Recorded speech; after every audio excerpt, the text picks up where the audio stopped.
नमस्कार साथियों, मैं संदीप आपका स्वागत करता हूं। साथियों, जैसा कि आप जानते हैं, सीटेट परीक्षा के ज्यादा दिन नहीं रह गए हैं और मैं सीटेट परीक्षा पास करने का ऐसा मूल मंत्र बताऊंगा जो जब आप कभी भी सीटेट देने जाएंगे आपको कोई समस्या नहीं। साथियों, आपके साथ गिने चुने दिन बचे हुए हैं परीक्षा के, तो उसी पर्पज में आज आप एक वीडियो आपके लिए बना रहे हैं जिस पे हम लोग चर्चा करने वाले हैं। आज का हमारा पहला पॉइंट होगा कि सीटेट पास करने का सबसे बेहतर तरीका क्या है। लेकिन सबसे पहला तरीका आपको मैं बता कि आप किसी भी फॉर्मेट का परीक्षा तैयारी करें। 2011 से लेकर 2011 से लेकर क्या करिएगा, 2023 के सभी पेपर्स को बैक पेपर में क्या करिए, सॉल्व करिए।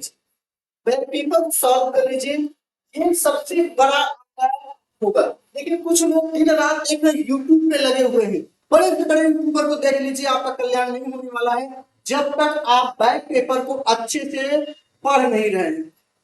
बैक पेपर में पढ़ने का सबसे आसान तरीका क्या है, उसमें जो क्वेश्चन आपको आ रहा है उसको छोड़ दीजिए, जहां समस्या हो रही है उसी प्रश्न को आप पढ़िए और टिक करते समय जो कठिन लग रहा है उसमें टिक करते चले जाइए। बाद में रिवीजन करिए तो कठिन वाली पूरी की देखिए कि यह मेरे समझ से परे था। अगर आप YouTube के भरोसे सोच रहे हैं तो बहुत बड़ी समस्या में फंस जाएंगे। फिर उसके बाद आप क्या करिए, प्रैक्टिस सेट करिए, खूब प्रैक्टिस सेट लगाइए। इस बात को ध्यान रखिएगा। इसके बाद तीसरा क्या है, पेडागोजी के क्वेश्चन। पेडागोजी के क्वेश्चन खूब करिएगा क्योंकि यहाँ से 50% क्वेश्चन आपके आएंगे और मैं आपको दावा देता हूँ कि 2011 से 23 तक के जो पेपर हैं, इन्हीं पेपर से सभी पेडागोजी केवल घुमा फिरा के आपको पूछे जाते हैं और कुछ भी नया नहीं किया जाता है। इस बात को आप ध्यान रखिएगा। तो पहला काम करना है, बैक पेपर उठाने से समय आपके पास। आप देखिए, थ्योरी पढ़ने का समय आपके पास नहीं।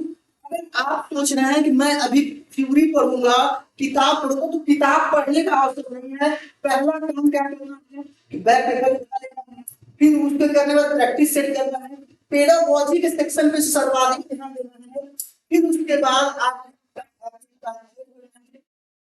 बना रही है। जब तक मैं 150 प्रश्न तो मेरी नहीं कर ले रहा हूँ, तब तक मैं सोऊंगी नहीं। समझिए, सीटेट निकालने के लिए सबसे बड़ी चीज होती है उसकी भाषा को समझना। जो सीटेट की भाषा को समझ लिया कि वो पूछ क्या रहा है, वो पूछ क्या रहा है, अगर आप ये समझ लिए तो ये जान लीजिए कि आपकी आधी समस्या समाप्त। सबसे बड़ी समस्या बच्चों को कहाँ होती है, वह होती है संस्कृत के सेक्शन में। कहाँ होती है, संस्कृत के सेक्शन में। ध्यान रखिएगा, संस्कृत के सेक्शन की मैं दो तीन बातें आपको बताऊं। जब यहाँ आप गद्यांश पढ़ेंगे, गद्यांश और पद्यांश पढ़ेंगे, तो इस बात को ध्यान रखिएगा कि आप इस प्रश्न को करते समय विशेष रूप से दो तीन बातें ध्यान रखेंगे। पहली बात क्या ध्यान रखनी है कि आप पहले प्रश्न को पढ़िए। पहली बात क्या है, प्रश्न को पढ़ना है, इस बात को समझ लीजिएगा। फिर दूसरी बात, दूसरा क्या करेंगे, पैरा को पढ़ना है। पैरा को पढ़ना है और प्रश्न पढ़े हुए प्रश्न पैरा में लिखते जाने, करते जाइए। ध्यान दीजिएगा, अगर पहले प्रश्न का उत्तर पहले पहले में मिल गया है, यदि ध्यान रखिएगा पहले लाइन में, पहले लाइन में मिल गया तो दूसरे प्रश्न का उत्तर हमेशा दूसरे लाइन में मिलेगा। ये भी ध्यान रखिएगा, दूसरे प्रश्न का जो उत्तर होगा वो दूसरे लाइन में मिलेगा, ये कर सकते हैं। दूसरी चीज, जो प्रश्न पूछा है, बात को ध्यान देगा, उसने जो प्रश्न पूछा है, अगर वह प्रश्न जो है आपका पहले लाइन में आपने उत्तर दे दिया है, दूसरे लाइन में देखना होगा, दूसरे में, तीसरे। लेकिन अगर आपसे प्रश्न पूछा और चार विकल्प दे दिए हैं आपके सामने, एक मिनट, एक दो तीन चार, चार विकल्प अगर इसने दे रखा है तो आपको करना क्या है कि सबसे पहले आप क्या करिएगा कि विकल्प में जो नाम दिया होगा आपको देखना है उस पैरा में है कि नहीं। जिस विकल्प का पैरा में कोई जिक्र नहीं है वह कभी भी आपका सही उत्तर नहीं होगा। कहने का मतलब पैरा में जिसकी चर्चा होगी उत्तर भी वही होगा, इस बात को समझ लीजिएगा। अगर हम बात करें कि सारांश की, इसकी सारांश क्या है या शीर्षक क्या है, तो शीर्षक और सारांश पूछता है, तो ये ध्यान दो, शीर्षक और सारांश हमेशा किसी भी पैरा का प्रथम या त्रुटि त्रुटि लाइन में या अंतिम कॉलम अंतिम 2 लाइन में उसका सारांश आपको मिल जाएगा, शीर्षक मिल जाएगा। इस बात को ध्यान रखिएगा। कुछ उसमें ग्रामर के क्वेश्चन पूछते हैं, ग्रामर वाले व्याकरण वाले कोई दिक्कत ही नहीं हो रहा है, कुछ आपको याद तो मिला जुला के संस्कृत सबसे टफ है। तो संस्कृत के कम से कम 8 से 10 जो भी अभी तक पूछे गए हैं उसको सॉल्व करिए, समझने की कोशिश करिए कि पेडागोजी के किस तरह के क्वेश्चन पूछ रहा है, क्या करें। लगभग सेम पैटर्न हमेशा रहा है, आपको बहुत मेहनत नहीं करना है, बस उसकी भाषा को समझ लेना है। दूसरी बात हम बात करें कि साइकोलॉजी, जब बात हम साइकोलॉजी की करते हैं इसमें कुछ गिने चुने टॉपिक भी आपसे पूछे जाएंगे। जैसे सबसे ज्यादा जो शिक्षा पूछेगा होगा, क्या होगा, स्वविवेक पर होगा।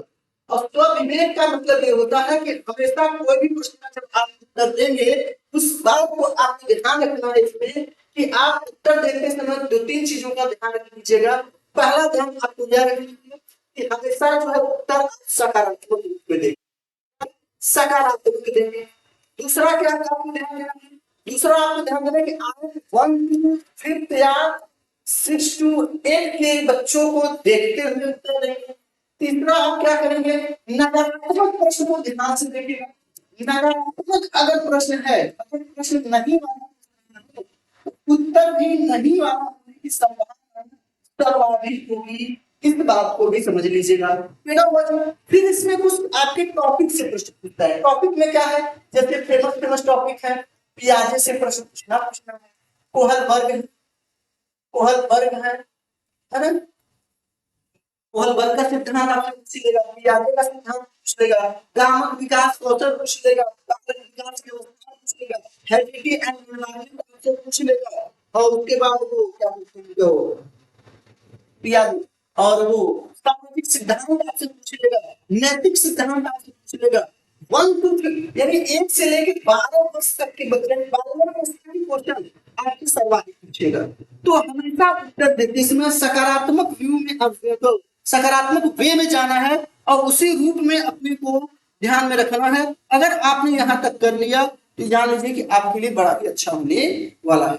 तो बहुत डरिए नहीं, घबराइए नहीं, 4-4 घंटे 5-5 घंटे यूट्यूब पर देने की कोई जरूरत नहीं है। आप खुद मेहनत करिए, अपने पर विश्वास रखिए, क्वेश्चन ज्यादा करिए और किसी यूट्यूबर के चक्कर में पड़ के अपनी लाइफ कैरियर के साथ मत खेलिए। आने वाले समय में वैकेंसी बड़ी अच्छी आने वाली है, तो आप अपने साथ थोड़ा सा अच्छा करने की कोशिश करिए, खुद पर विश्वास करिए। 4 से 5 घंटे अगर आप अच्छे से अधिक से कर दे, आपको बस 150 क्वेश्चन रोज लगाना, इस बात को ध्यान रखिए। 40 दिन 40 पेपर आप लगा लेंगे, 40 पेपर लगा लेंगे भाई, और इतना अनुभव हो जाएगा कि कहीं कुछ खोजने की जरूरत नहीं। तो हम आशा करते हैं कि आपको आज का वीडियो पसंद आया होगा। मैं इस पर सीटेट पर आगे भी इस तरह के वीडियो बनाता रहूंगा ताकि आपका मनोबल और विश्वास बढ़ता रहे। ठीक है साथियों, मिलते हैं फिर। जय हिंद।